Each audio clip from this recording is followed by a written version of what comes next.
Déférent, j'invite le président de la République.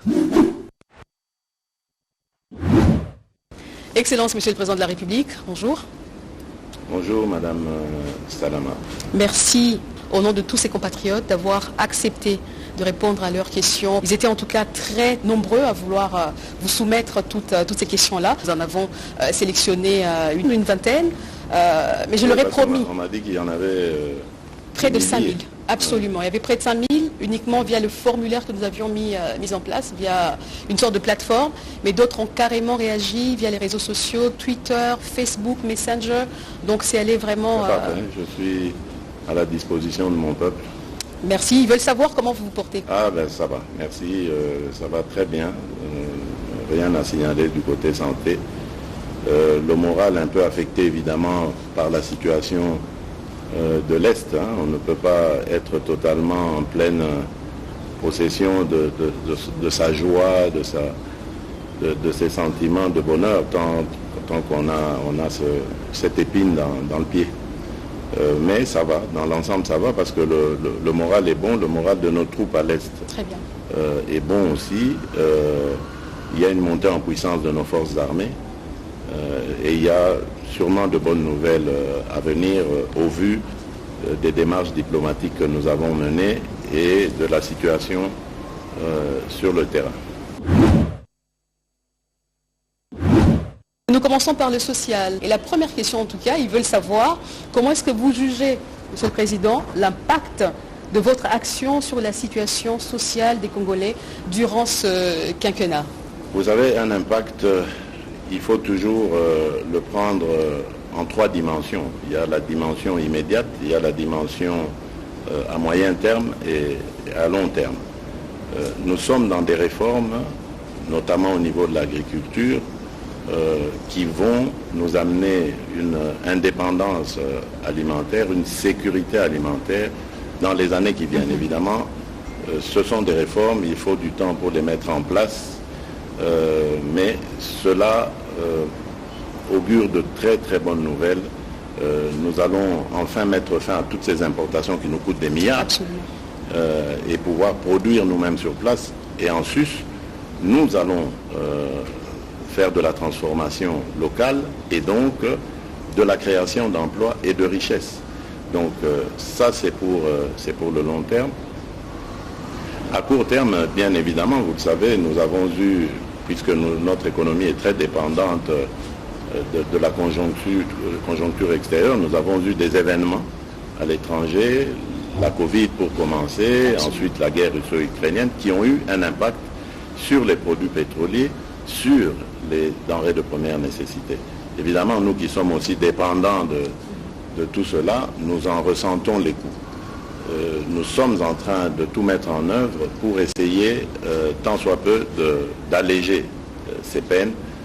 C'est le cas avec le carburant où nous avons subventionné, éviter à notre population de connaître ce qui s'est passé ailleurs, en Afrique, et je ne parle pas du reste du monde aussi.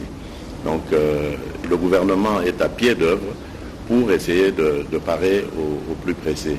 Je comprends parfaitement les difficultés qui sont celles de nos populations, mais nous essayons de soulager tant soit peu. Prenez le cas par exemple de la gratuité de l'enseignement. Elle a pu faire un peu de bien aux ménages qui ont pu consacrer ces fonds à d'autres activités, à les investir dans autre chose. Donc ce sont ce genre de mesures comme ça, l'augmentation de la solde des militaires, des salaires des enseignants, des médecins, leur régularisation d'ailleurs, parce qu'il y avait beaucoup de non payés, beaucoup de non reconnus. Nous avons tout régularisé et accordé quelque chose. Bien sûr, je comprends que ce ne soit pas encore suffisant, mais les efforts sont fournis. Nous avons même pensé à nos retraités. Aujourd'hui, le fonctionnaire qui va à la retraite n'a plus à s'inquiéter pour son devenir. Il y a une rente qui est prévue pour cela. Donc, c'est pour vous dire que nous sommes à pied d'œuvre pour essayer de juguler les difficultés que connaissent nos populations. Et je reste optimiste parce que nous travaillons. Vous parlez Des difficultés, il y a l'accès aussi aux soins de santé. Alors il pose une question sur la couverture santé universelle. C'était parmi vos projets phares de campagne, hein, et vous avez même mis en place, je pense, une première structure. Voilà, alors ils veulent savoir, est-ce que ça traîne parce que vous voulez lancer le tout en même temps partout dans le pays, où vous pouvez commencer par phase pour que ça aille plus vite? Ce ne sera pas possible de lancer le tout en un temps. Nous n'avons pas les ressources suffisantes. Mais nous avons déjà mobilisé certaines ressources pour commencer avec la catégorie mère-enfant et qui permettra d'avoir des accouchements gratuits et même des consultations prénatales et postnatales. Mais ça a commencé dans certains hôpitaux.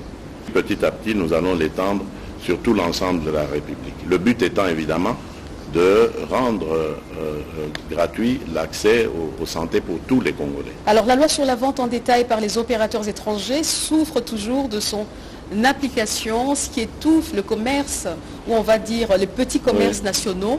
Alors qu'est-ce que vous comptez faire pour y remédier? C'est un problème qui dure. Je comprends parfaitement, mais vous savez, il y a plusieurs paramètres qui concourent à ça. C'est un problème qui touche au climat des affaires, mais pas seulement. Il touche également à l'administration. Vous voyez, nous venons de lancer l'identification de tous les Congolais. Cela nous permettra de résoudre énormément de problèmes, notamment en ce qui concerne le sujet que vous avez évoqué, de sortir de l'informel pour le formel. Parce que dans beaucoup de ces compatriotes qui se plaignent de concurrence déloyale étrangère dans le petit commerce, alors il faut régulariser tout ça, voir clair et pouvoir s'y pencher. J'en ai parlé au mois d'avril de cette année en Conseil des ministres pour donner des instructions. Un atelier devait être organisé d'ailleurs par le ministère de l'économie à ce sujet et à ce moment-là, nous aurons les indications nécessaires pour pouvoir prendre les mesures qu'il faut afin de protéger nos petits commerçants. Mais à eux aussi, je leur demanderai de se faire identifier le moment venu, hein, parce que la campagne va bientôt commencer pour l'identification de la population, parce que c'est ainsi que l'État pourra prendre en compte leurs desiderata et surtout protéger leurs intérêts vis-à-vis de ces commerçants véreux qui grappillent sur leur part. Alors, donc nous prenons le problème en charge. Les barrières illégales également, les tracasseries sur la RN1, donc la route nationale numéro 1, ils disent que malgré toutes les missions pour les démanteler du gouvernement, toutes les missions échouent en fait. Aujourd'hui, ça coûte cher aux commerçants. Est-ce qu'il y a une solution qui est pensée pour cette problématique-là? Mais non seulement ça coûte cher aux commerçants, mais ça se répercute aussi sur le prix des denrées. Et c'est vraiment une situation très inconfortable dans laquelle nous mettent ces agents de police vrais et faux. Parce qu'il y a aussi des faux agents de police. Donc j'ai déjà eu à m'entretenir avec, je pense que c'est le prédécesseur de l'actuel ministre de l'Intérieur, pour que l'on redouble de vigilance, mais surtout d'action, afin de mettre fin à ces tracasseries. Et nous n'excluons pas non plus de faire recours à la technologie. Je pense ici par exemple à des drones qui couvriraient des axes entiers pour surveiller évidemment la circulation dessus. Donc nous sommes en train d'envisager plusieurs solutions, le but étant vraiment d'y mettre fin. Parce que c'est vraiment une situation qui nous met tous en difficulté et ça ne peut pas continuer comme ça. Mais nous mettrons tout le monde dans le jeu, y compris les notabilités locales, hein, je pense ici au chef traditionnel, pour que tout le monde puisse signaler en temps réel ce genre d'obstruction et que l'intervention de la hiérarchie puisse aussi se faire assez rapidement afin de de pénaliser évidemment ces contrevenants à la discipline de la police. Une autre question, Monsieur le Président. Le service national est susceptible de créer des emplois de masse. Est-ce qu'il est envisagé d'accélérer la couverture des projets agricoles sur l'ensemble du territoire? Bien sûr. Et en même temps, au-delà de l'agriculture, il pose la question sur la politique de la pêche et de l'élevage. Bien sûr. Tout va aller. Mais vous voyez, nous allons d'étape en étape parce que ce service national, je peux vous le dire, je l'ai trouvé dans une situation plus que chaotique. Absolument. Et ici, je profite de l'occasion pour vraiment tirer mon chapeau au général Jean-Pierre Kassongo Kabouik, qui est le patron de cette institution et qui la dirige de main de maître. C'est un homme très courageux qui très vite a cherché à me voir pour me parler des problèmes auxquels il faisait face au sein de son institution. Et nous avons travaillé de pair à les juguler. Et aujourd'hui, je suis heureux de voir que nous avons énormément de travailleurs repris d'ailleurs.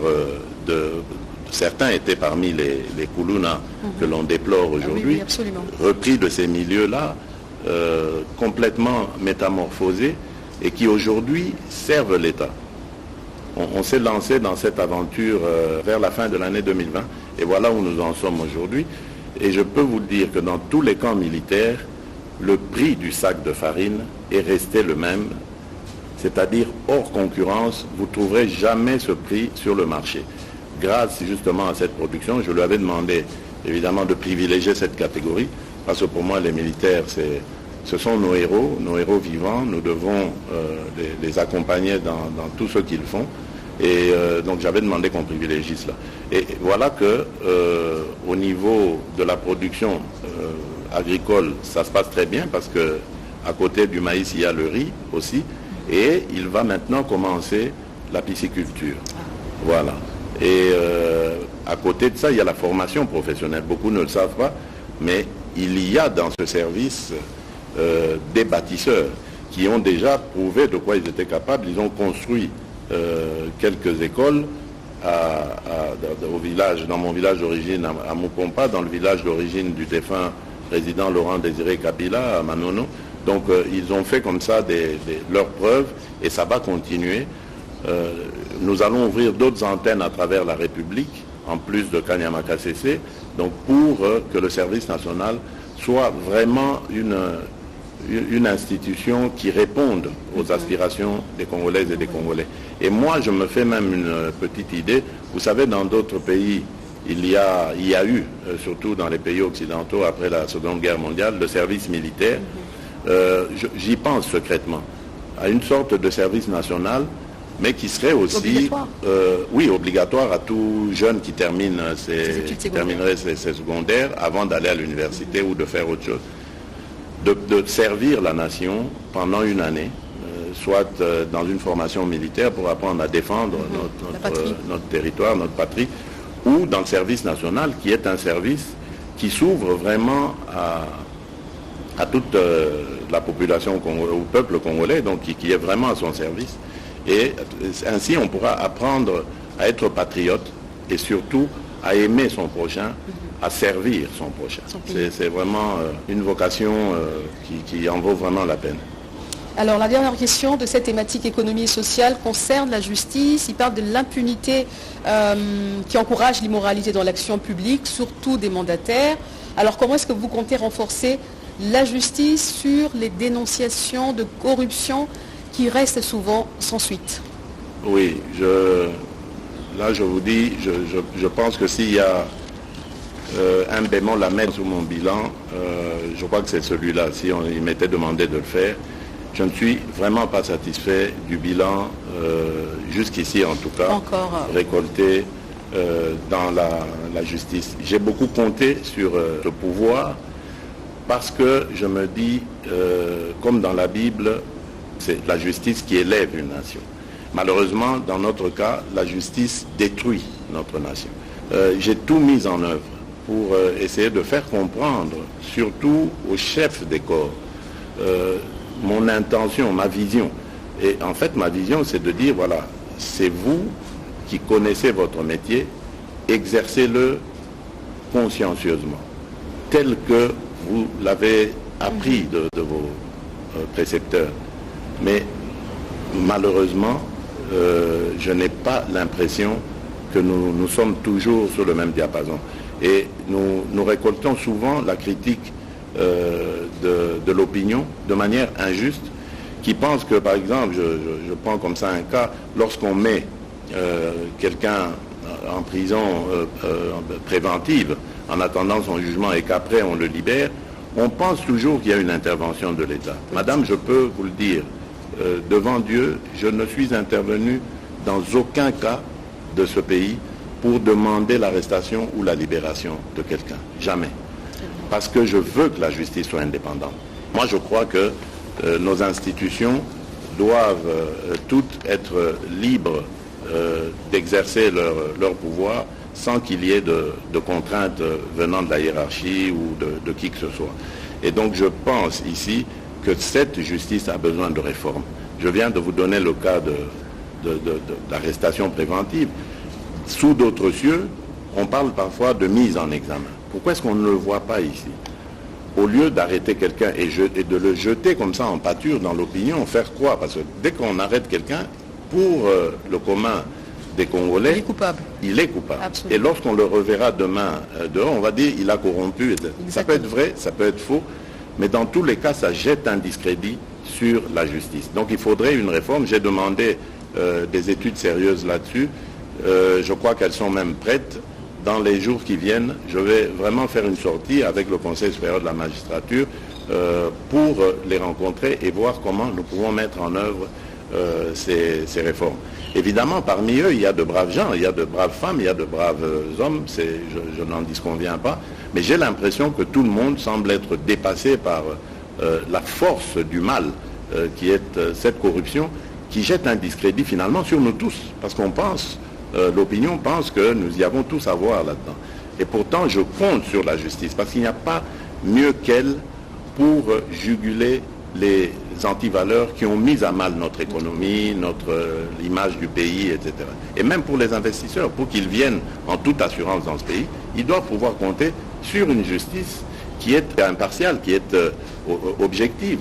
Il y a des avancées en justice avec la nomination récemment de plus de 5000 magistrats, 2500 pour 2500 qui seront déjà engagés, là, oui. Et puis des structures qui ont été mises en place pour lutter contre la corruption, notamment l'IGF. Et puis il a commencé à y avoir des arrestations de magistrats, ceux qui n'arrivaient plus. Donc, il y a des magistrats qui aujourd'hui sont jugés pour jugement inique, des choses comme ça. Donc voilà, on peut commencer à espérer. C'est pour ça que je vous dis, moi je ne désespère jamais. Donc il y a eu certes beaucoup de difficultés dans ce domaine, mais je continue de croire que nous sommes humains et nous, en tant qu'hommes, on ne peut que trouver des solutions. On ne peut pas rester sur les problèmes. On doit trouver des solutions, on les trouvera. Alors la deuxième thématique qui a beaucoup intéressé notre population, c'est la défense et la sécurité, comme nous ne pouvions pas prendre toutes les questions. Alors la première, elle dit ceci: en mai 2023 au Botswana, Monsieur le Président, vous avez critiqué ouvertement la force de l'East African Community, l'EAC, à l'exception du contingent burundais. Qu'est-ce qui a motivé le renouvellement du mandat de cette force un mois après le sommet de Bujumbura? Le fait qu'on se soit dit les choses clairement. Critiquer n'est pas rejeter, attention. Donc on peut tous se critiquer. On peut me critiquer mon action. Ça ne veut pas forcément dire qu'on me rejette. Donc vous voyez, il ne faut pas confondre les choses. J'ai critiqué le comportement de cette force uniquement parce que sur le terrain, le contingent ne se comportait pas comme convenu. C'était au moment où le M23 était censé se désengager des localités qu'il occupait pour se regrouper en vue d'aller sur le programme de cantonnement, donc de pré-cantonnement d'abord pour être désarmé, puis cantonnement et ensuite entamer le programme de DDRCS. Et donc j'avais l'impression que c'était lent, c'était pas qu'il y avait comme des complicités dans les cités où il cohabitait, contingent EAC et M23. Le M23 continue en terrain conquis, il percevait des taxes, c'était inacceptable. Donc j'ai fait cette critique qui a été entendue et je crois que à partir de là, on a décidé de rectifier les lignes. D'un autre côté, il y avait aussi des obligations de notre part, c'est-à-dire qu'il fallait mettre à disposition de l'East African Community un site sur lequel, j'ai parlé du précantonnement, on allait donc effectuer cette opération. Et Le site est trouvé, c'est Rumangabo. Il faut donc l'équiper, ce qui est en train de se faire. Et d'ici peut-être la mi-juillet, tout sera prêt pour accueillir justement ces terroristes du M23. Et ensuite, on les amènera à Kindu pour les engager dans le programme des DRCS. Alors, à quand le déploiement de la SADC? Et il pose en même temps la question de savoir, est-ce que finalement, avec toutes ces forces en présence en RDC, on aura la force de l'EAC, on aura la SADC qui va se déployer, on a tous lu le communiqué. Et puis, est-ce que ça ne mettra pas finalement les pays en danger? Parce qu'il ne faut pas l'oublier, il y a d'un autre côté les contingents, les différents contingents de la MONUSCO. Comprenons-nous bien. La SADC, parce que bon, les gens ont vraiment cette habitude de vouloir tout monter comme ça en émotion, etc. La SADC, c'est une organisation à laquelle appartient aussi, à laquelle la RDC est membre. Donc la SADC ne va dépendre, et d'ailleurs c'était l'objet de la réunion de Luanda, la dernière, celle de la semaine passée, la SADC ne va dépendre que du go de la République démocratique du Congo pour venir. Et évidemment, il faudrait organiser cette mise en œuvre, il faut lever des moyens. Donc vous comprenez qu'on est encore loin du compte. La SADC n'a pas une date précise, n'a pas décidé. Elle va se mettre, comme ça a été décidé à Luanda récemment, au service ou à la disposition plutôt de la République démocratique du Congo, qui, le moment venu, si elle en a besoin, lèvera cette option. Pour le moment, nous sommes engagés dans le retrait et le cantonnement du M23 pour que nous puissions ramener nos populations dans leur localité et que nous poursuivions le processus électoral parce que ces populations doivent être enrôlées. La CENI nous rassure que c'est fort possible de le faire et il n'est pas trop tard. On pourra toujours... Rien n'est perdu de ce côté-là. L'essentiel étant d'abord le retrait et le cantonnement du M23. Ensuite, nous verrons. Tout ça, ce sont des questions, des préoccupations des Congolais, je comprends, mais les Congolais doivent apprendre à nous faire confiance. Nous avons jusqu'ici mené à bien ces opérations. Vous avez entendu que les prophètes des malheurs souhaitaient même que Goma tombe. Goma n'est pas tombé et Goma ne tombera pas. Ça, je peux vous l'assurer. Et même, nous reprendrons toutes ces localités et ramènerons tout le monde à la maison, ainsi que la paix qui sera sauvegardée. Alors, il demande au départ de toutes ces troupes, l'EAC, la SADC, est-ce que finalement les FARDC qui sont habitués à être assistés seront-elles en mesure de bien accomplir leur mission? Je vous ai dit ici que les FARDC sont en train de monter en puissance.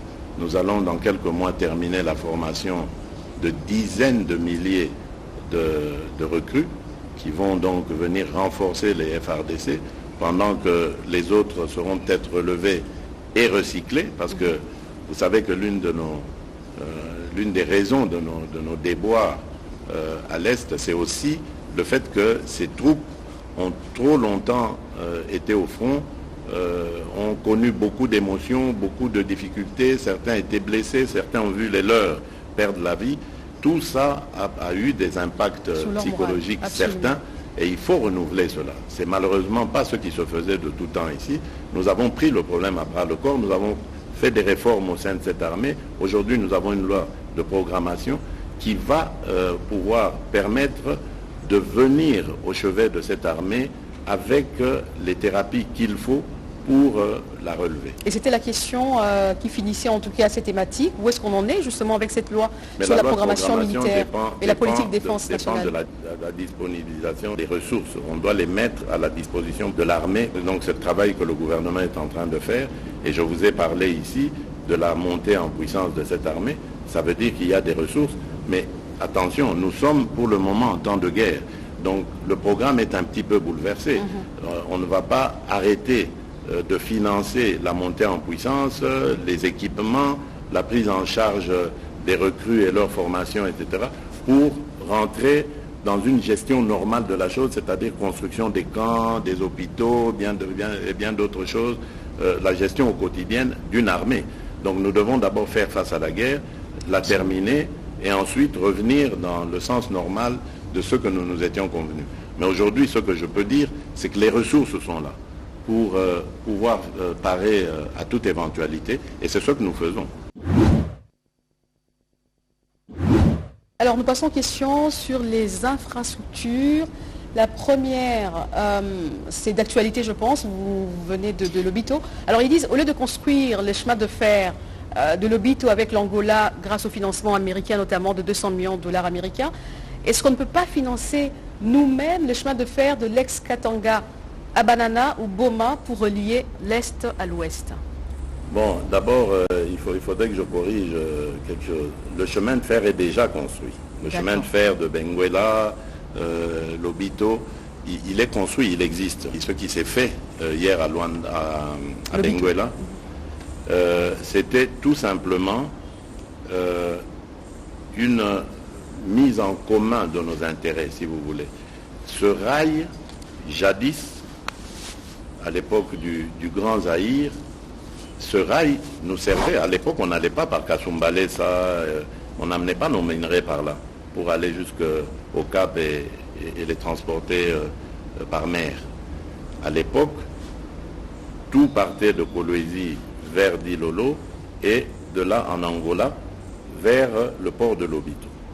Et c'est ça qui s'est passé hier. On a réhabilité ce chemin de fer qui était détruit à cause de la guerre en Angola et qui avait contraint la République démocratique du Congo à orienter ses évacuations autrement.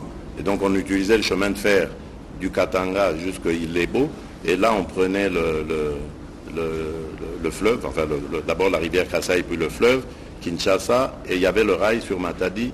Et voilà comment on évacuait nos minerais. C'était beaucoup plus long que ce que nous venons de faire hier. Donc vous voyez qu'il y a non seulement un gain de temps, mais aussi un gain sûrement de ressources. Il n'y a qu'une manutention à faire pour le mettre sur le train. De Kolwezi à Dilolo, il connecte sur le chemin de fer qui va vers Lobito, et c'est parti. Tandis que celui qu'on avait mis en place, c'était manutention au Katanga, manutention pour tout transférer sur bateau à Ilebo, puis ensuite à Kinshasa, même opération, pour le remettre sur le train, arriver à Matadi, puis sur le bateau. Donc vous voyez, ça avait plus de coûts. Donc ici, je crois que c'est une très bonne opération qui s'est effectuée là. Nous venons d'ailleurs aussi de marquer des points en ce qui concerne l'intégration régionale. Vous savez que je suis très engagé sur ce genre de coopération avec nos voisins. Absolument. Et ici, nous gagnons et l'Angola et la Zambie comme partenaires dans ce projet. Et ça fera que le bonheur de toutes les populations qui se trouvent aux alentours, et même au-delà, parce que les répercussions en matière économique seront largement ressenties dans notre pays, à l'intérieur du pays. Alors une autre question, Monsieur le Président, est-il possible de construire surtout les routes de dessertes agricoles afin de permettre l'acheminement des produits agricoles et faciliter ainsi les échanges commerciaux, mais là plutôt entre provinces de la RDC? Mais bien sûr, je crois que les gens, nos compatriotes, je pense qu'ils n'écoutent peut-être pas assez, ou c'est nous qui ne communiquons pas suffisamment pour leur faire comprendre ça. Mais je vous donne juste l'exemple des 145 territoires, le programme de développement local. Mais c'est ça le but justement, c'est de créer cette intégration nationale qui fera que il y aura une facilité de circulation des biens et des personnes à l'intérieur de notre pays et d'une entité à une autre, sans devoir passer forcément par des chefs-lieux de province, etc. Donc le but dans le programme 145 territoires, il y a un volet important, infrastructure. Donc dans les infrastructures, justement, il y a ces routes de desserte agricole, le but étant de relier chaque territoire à un autre. Et ainsi, on va réussir comme ça une sorte d'intégration nationale qui fera que les territoires pourront échanger entre eux. Et pour cela, il y a déjà des convois d'engins qui sont en train d'arriver, mais il y en aura encore plus. Il y en a quelques milliers qui arrivent pour les infrastructures routières et autres.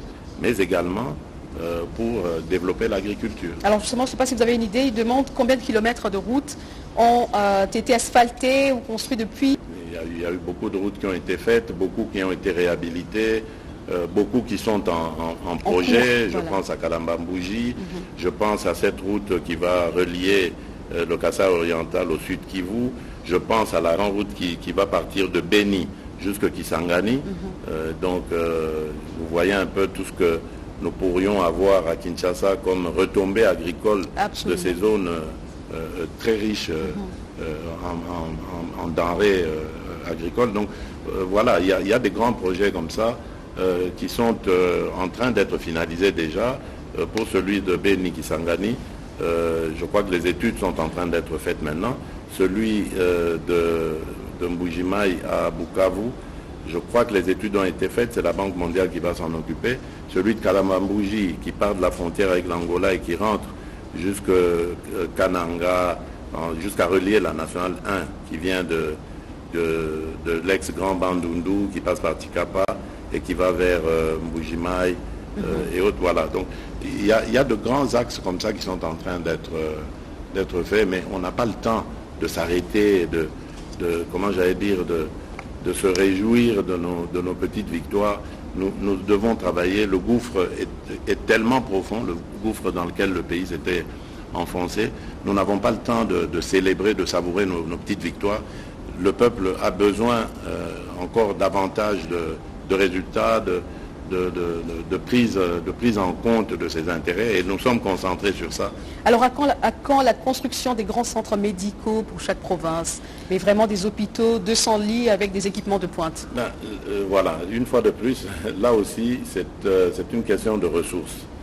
Et nous avons dû faire un choix. Nous avons pensé que économiquement, il serait rentable de réhabiliter celles qui sont.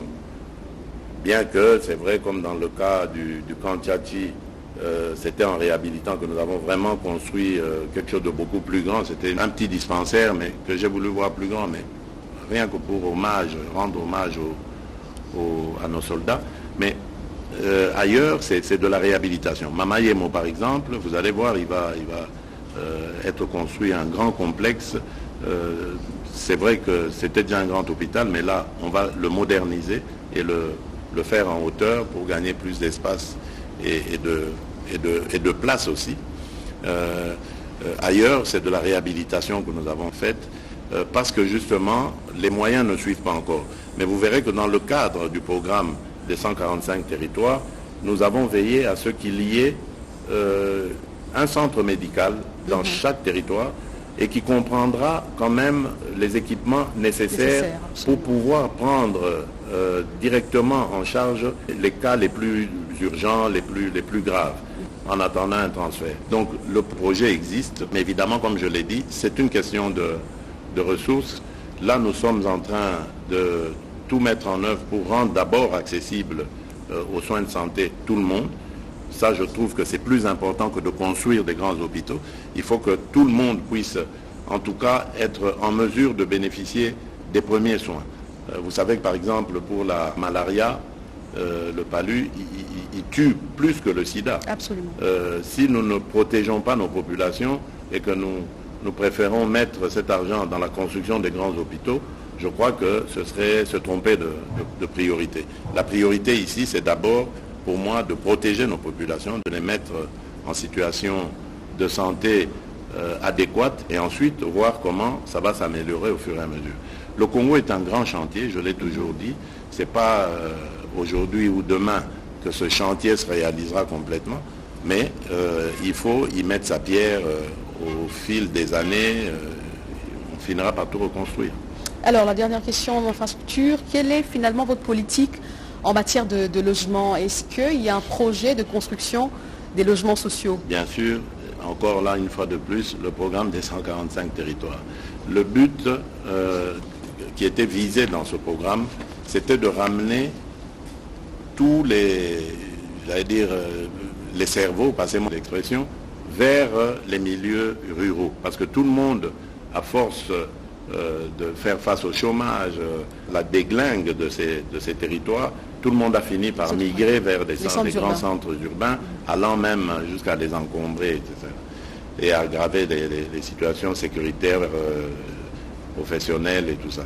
Donc maintenant, l'ambition que se dote ce programme des 145 territoires est de ramener tout ce monde, en tout cas le plus possible, vers ces territoires. Et donc pour ça, il faut construire des logements décents qui vont pouvoir permettre aux gens, quand ils reviennent des centres, de pouvoir rester dans les mêmes conditions, si pas même dans de meilleures conditions que là où ils se trouvaient au centre, et pouvoir s'adonner de manière beaucoup plus motivée à leurs nouvelles tâches dans ces territoires. Donc oui, il y a un programme qui est compris dans le grand programme des 145 territoires, programme de logement, mais également, à côté de cela, il y en a d'autres.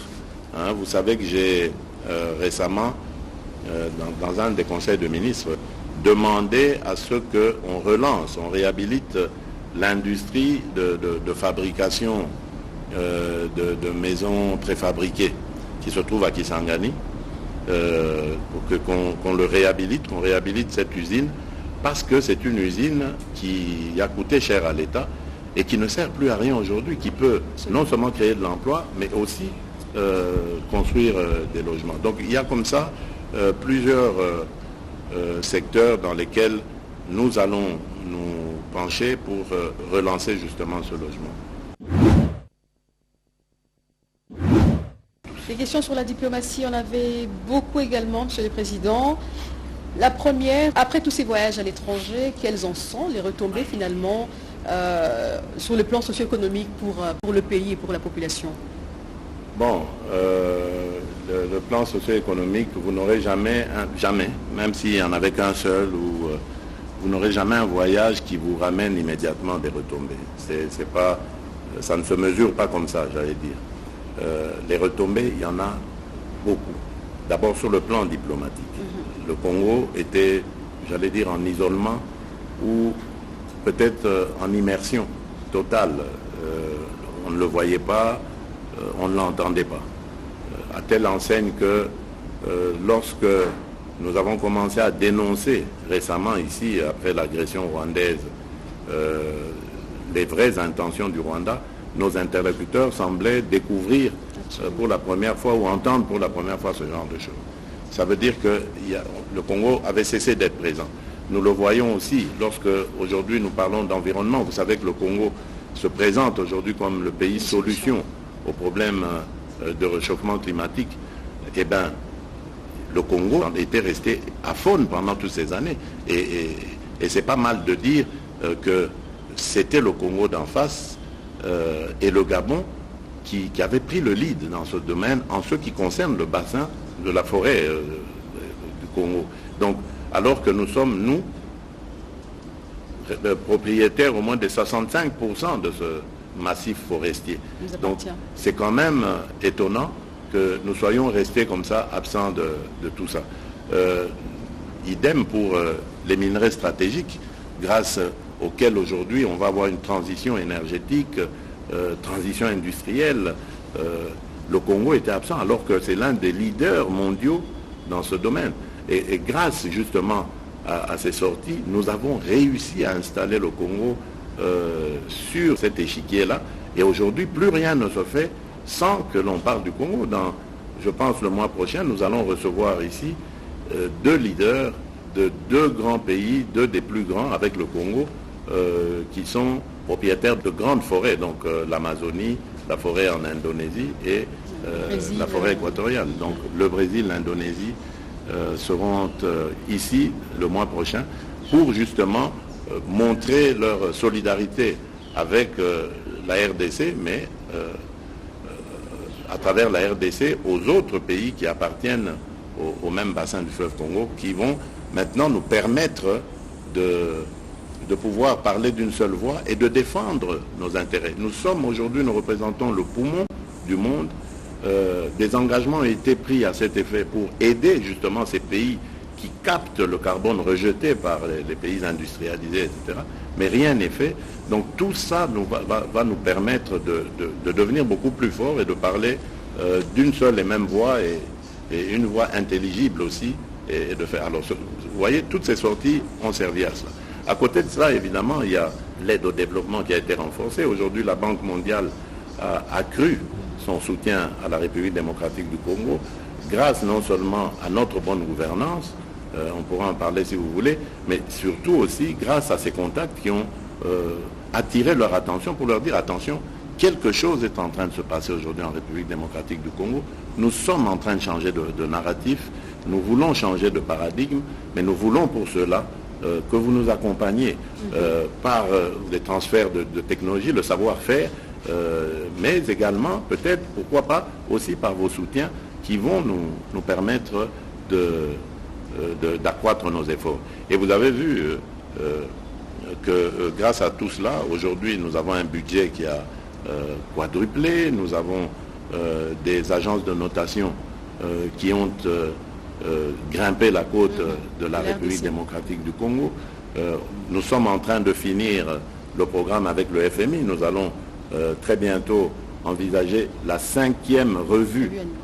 Madame, ça n'a jamais été fait depuis que le Congo est Congo indépendant, et même en passant par le Zaïre, jusqu'à maintenant, on n'est jamais arrivé à 5 revues avec le FMI. Ça s'arrêtait toujours à 4 dans le meilleur des cas. Aujourd'hui, on est à 5 et on va les continuer si c'est possible.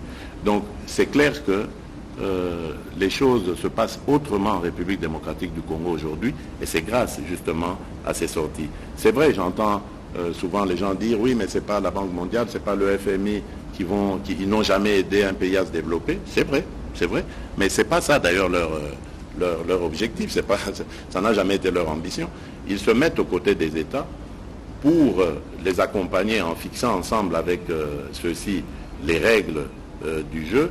Et ensuite, lorsque toutes ces revues se terminent, un programme est conclu et cela permet à cet État-là de devenir encore plus crédible aux yeux des autres et donc de s'ouvrir des lignes de crédit qui vont lui permettre alors à ce moment-là de se développer, parce que l'ayant suivi pendant un certain nombre d'années, on s'est rendu compte qu'il est maintenant capable de se prendre en charge et de financer son développement. C'est pour ça que nous nous étions à fond lancés dans cette aventure qui aujourd'hui est en train de nous donner des fruits, que Dieu en soit loué.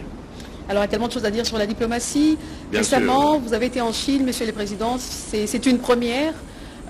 Ils veulent savoir, les Congolais en tout cas, beaucoup ont posé des questions sur la Chine, sur votre voyage. Est-ce qu'il y a des bénéfices? Est-ce qu'il y en aura? Il y a déjà des bénéfices avec la Chine, déjà de tout temps. Enfin, la Chine, c'est un partenaire depuis 50 ans. Notre partenariat n'a pas commencé aujourd'hui. Quand vous voyez le Palais du Peuple, le Stade des Martyrs, voilà, ça sont des retombées de nos relations avec la Chine. Mais je vais vous dire simplement comment est-ce que l'idée de ce voyage est née et que la Chine a amicalement accepté de m'inviter. C'est simplement parce que je me faisais du souci au regard de ce que nous avons récolté comme partenariat. Vous savez que depuis quelques années, il y a une sorte de contrat signé avec des entreprises privées chinoises. Absolument. Dont le but était minerai contre infrastructure. Comme mine notamment. Voilà. Mais quand on a fait le constat, et l'IGF d'ailleurs est à ce sujet une référence qu'il faut vraiment prendre en compte, et c'est là que j'ai pris en compte, on se rend compte en fait que le Congo n'a rien gagné de tout ça. Au contraire, c'est quelques individus congolais, et la Chine, elle est restée dans le respect de ses engagements, elle a eu les minerais comme il se devait. Donc, il s'est passé des choses pas correctes qu'il fallait revoir. Et c'est ce que j'ai fait comprendre à nos amis chinois qui l'ont parfaitement compris. Je leur ai fait comprendre également que la République démocratique du Congo ne veut plus servir uniquement de terre d'extraction. Rester qu'à donner nos terres, à sortir ces minerais pour aller les transformer ailleurs et finalement nous revendre les produits finis encore plus chers. Donc nous perdons complètement. Donc je voulais qu'ils nous accompagnent dans ce que j'ai appelé l'industrialisation de notre pays.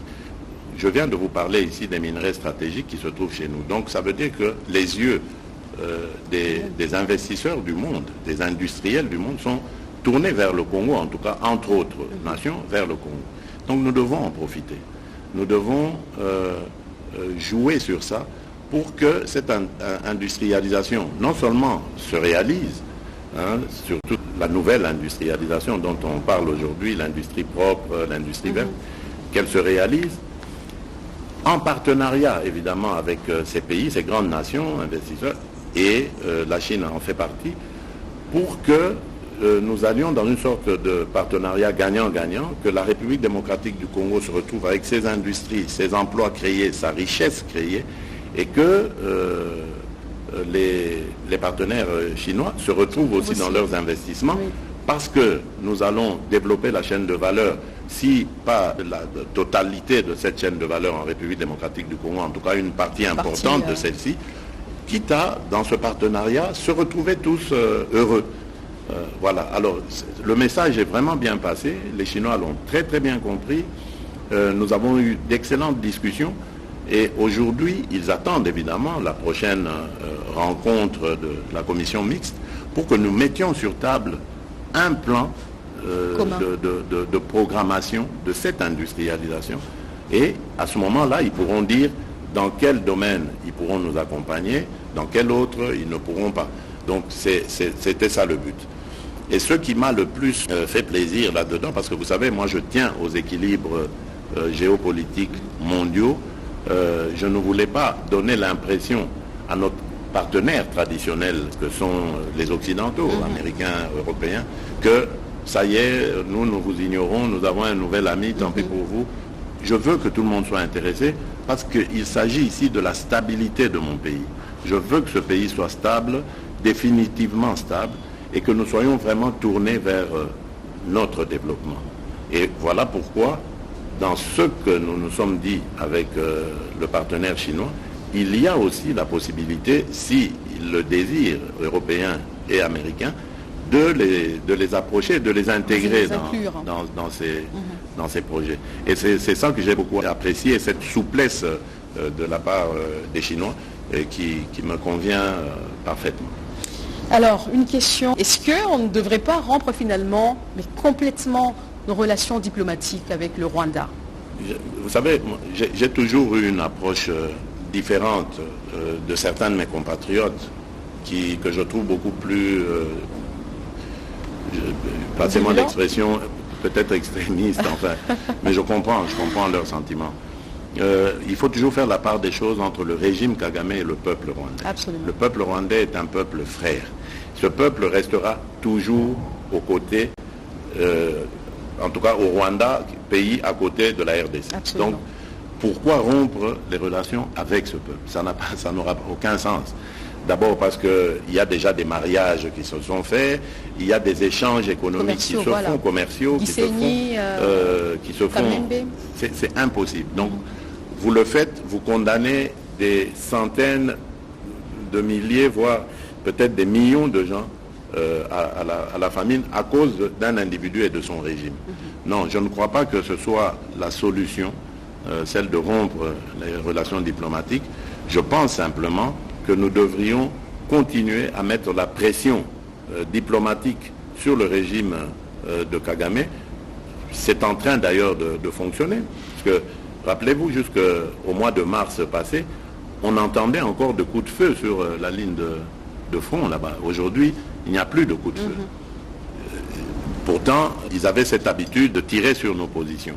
Et aujourd'hui, ce n'est plus le cas. C'est la preuve que ça marche. Aujourd'hui, il y a des rapports d'experts qui démontrent clairement que les RDF sont au Congo, sont en train d'appuyer cette cohorte de terroristes du M23 et afin de déstabiliser notre pays. Donc je crois simplement que la diplomatie plus notre propre dissuasion, en préparant nos troupes, parce que les Rwandais, cette armée n'a profité que des faiblesses qui sont les nôtres. Ce n'est pas qu'elle est brave, plus téméraire que la nôtre, rien du tout. C'est simplement parce que notre armée était minée à cause justement de ces accords bidons qui se faisaient, qui faisaient suite à des mixages, brassages, etc., pour permettre justement à l'ennemi d'infiltrer ses espions chez nous, accord que j'ai refusé et que je continuerai toujours de refuser. Donc voilà, la guerre pour moi, en tout cas du point de vue de la République démocratique du Congo, restera la dernière option.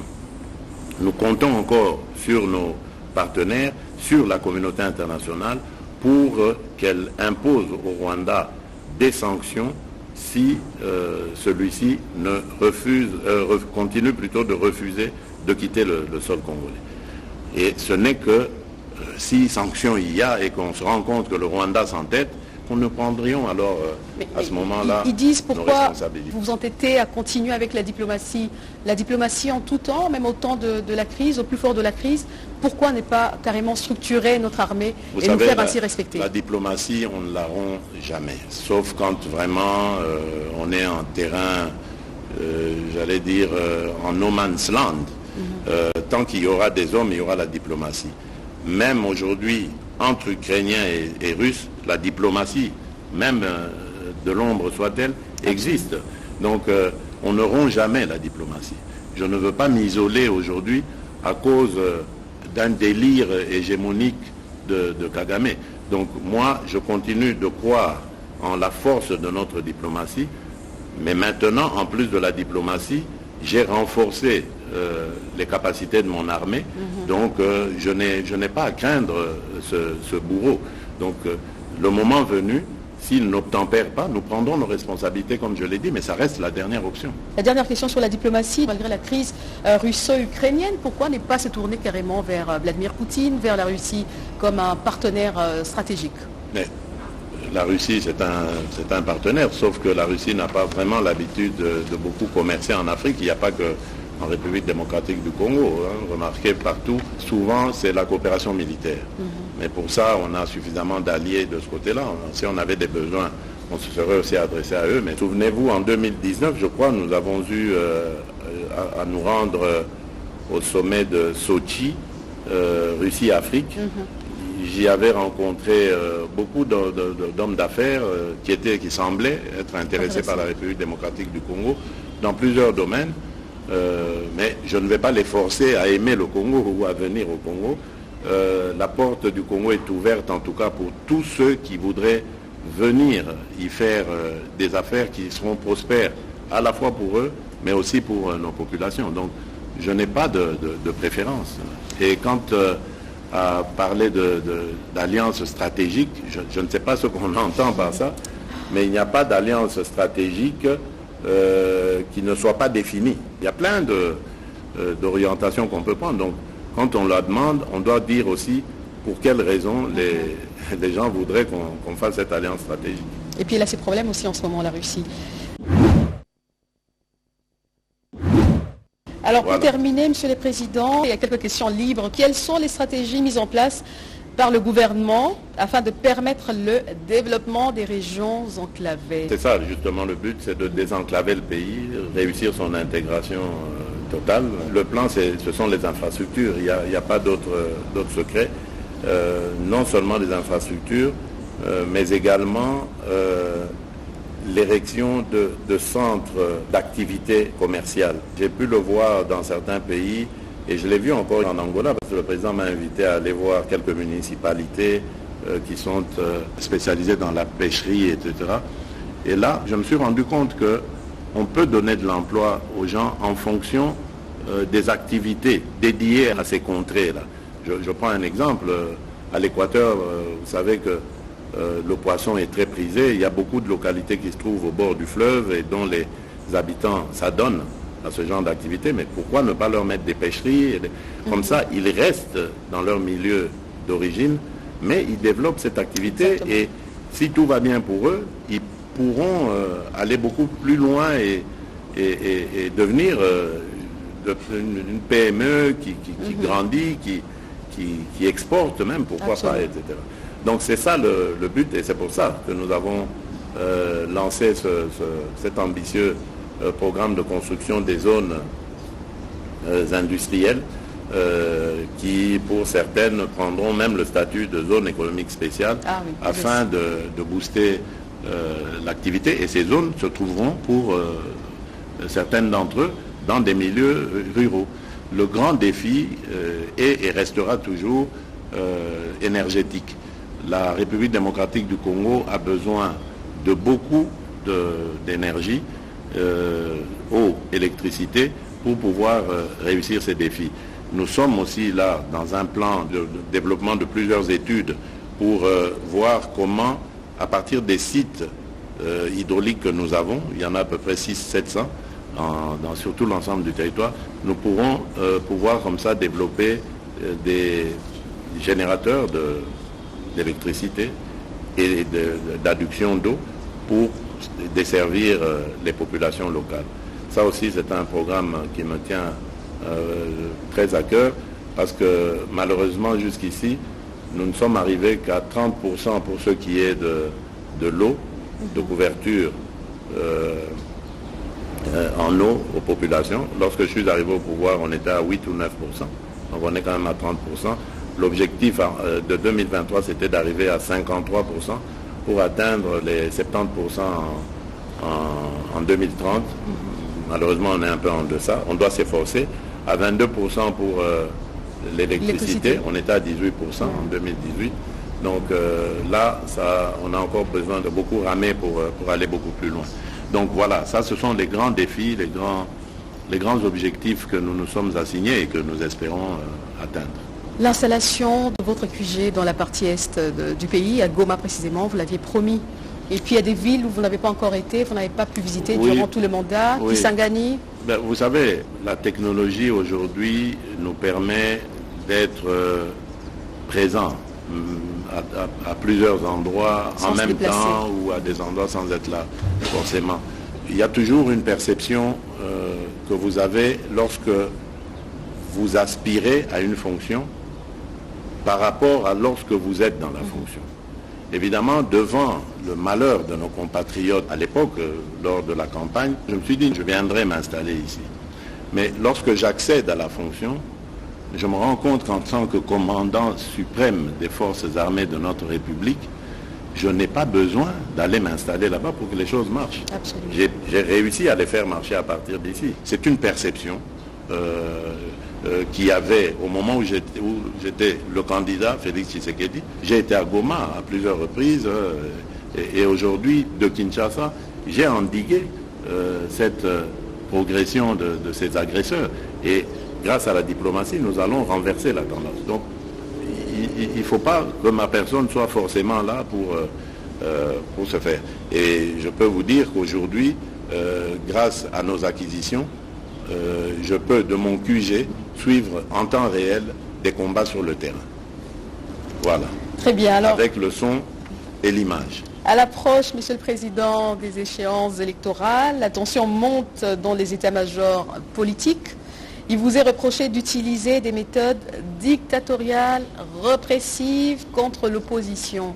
Qu'en dites-vous? Oui, bon, d'abord, je tiens à vous le dire, je ne serai jamais dictateur.